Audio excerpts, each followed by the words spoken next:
ரொம்ப கஷ்டமாக இருக்குது. சவாரி போயிட்டு கேஸ் போனோன்னா எப்படியோ ஒரு 10 வண்டி 30 வண்டி 40 வண்டி நிற்குது. சுத்தமாக கிடைக்க மாட்டேங்குது கேஸு. கொஞ்சம் நீங்கள் தான் கொஞ்சம் உதவி பண்ணணும் கேஸுக்கு. என்ன எவ்வளோ டிமாண்டாக இருக்குது, என்ன பிரச்சனை இப்போ? எல்பிஜி கிடையாது, சிஎன்ஜி எங்கேயோ ஒரு பேங்க் இப்போ அடையாரில் அங்கே போனால் உடனே க்ளோஸ் பண்ணிடுறாங்க. இப்போ காலையில் போட்டுன்னு இருந்தாங்க, இப்போ க்ளோஸ் பண்ணிட்டாங்க. இங்கே இருக்குது, இப்போ அடையாரில் அங்கே இருக்குது. என்ன அப்படி இல்லை நீலாங்கரை இல்லைன்னா நாவலூர் இது மாதிரி இடத்துல இருக்குது. நாங்கள் எங்கே போய் போடுறது கேஸு? அது தோண்டமா எவ்வளோ தூரம் அலைய வேண்டியதாக இருக்குது இப்போ? எப்படியும் ஒரு 5 கிலோமீட்டரு இல்லைன்னா ஒரு 7 கிலோமீட்டர் அலைய வேண்டியதாக இருக்குது எங்களுக்கு. ஏன்னா நீங்கள் தான் கொஞ்சம் ஹெல்ப் பண்ணணும். ரொம்ப கஷ்டப்படுறோம் சார், முடியல. எல்லா இடத்துலையும் வண்டி ஓட்டி தான் எங்களுக்கு பொழப்பு, அன்னாட பொழப்பு. இந்த மாதிரி இருந்துச்சுன்னா எதுவுமே பண்ண முடியாது சார்.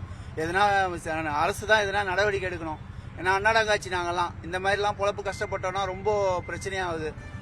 ஸ்கூல் சவாரி எல்லாம் எடுத்துருக்குறோம். ஸ்கூல் பிள்ளைங்கெல்லாம் எக்ஸாம் டைம் இப்போ போக முடியல, வர முடியல, அவங்களால ரொம்ப கஷ்டப்படுறாங்க. கேஸ் ஃபில் பண்ணுறதுக்கு எங்கெங்கெல்லாம் அலையிறீங்க இப்போ? நான் இப்போ மந்தவெளி, மயிலாப்பூர் எல்லா இடமும் சுற்றிட்டு மவுண்ட் ரோடு வரைக்கும் போயிட்டு வந்துட்டேன். எங்கேயுமே இல்லை. இங்கே கூட நோ ஸ்டாக் தான் வச்சிருந்தாங்க போர்டு. அதுக்கப்புறம் இப்போ கேவில் நிற்கிறத பார்த்துட்டு வந்து நின்று போட்டுட்டு இருக்கோம் சார். இது என்னோட ஆட்டோ வந்து சிஎன்ஜி ஏதாவது ரேராக தான் கிடைக்கும், எப்பயாவது ஒரு டைம் தான் கிடைக்குது. எவ்வளோ தூரம் அலைய வேண்டியதாக இருக்குது? வேணா ஏதாவது பல்கில் இருக்கிற பல்கை பார்த்து அலையிற மாதிரி இருக்கு. தவிர்க்க முடியாத தம்ப்நெயில்ஸ், கலக்கலான கண்டென்ட்ஸ், சினிமாவும் சீரியஸ் பிரச்சனைகளும், பல வருடங்கள் இடைவெளிக்கு பிறகு இந்த படத்துல ஒரு கலகலப்பும் கைகலப்பும், போயிட்டே தான் இருக்காரே தவிர பிரேக்கே இல்லாமல் பிரேக்கிங் நியூஸ் சொல்லும் தந்தி டிவி ஆப். இன்ஸ்டா தலைமுறை வரை இறங்கி அடிக்கும் தந்தி டிவியின் டிஜிட்டல் எக்ஸ்க்ளூசிவ். அது தண்ணிக்குள்ள போகும்போது ஹேங் ஆயிடுச்சு.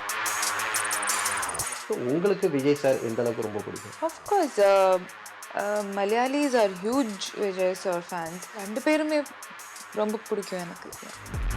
தந்தி டிவி ஆப்பை இலவசமா டவுன்லோட் செய்யுங்க. ஃபாலோ பண்ணுங்க, சப்ஸ்கிரைப் பண்ணுங்க, என்ஜாய் பண்ணுங்க.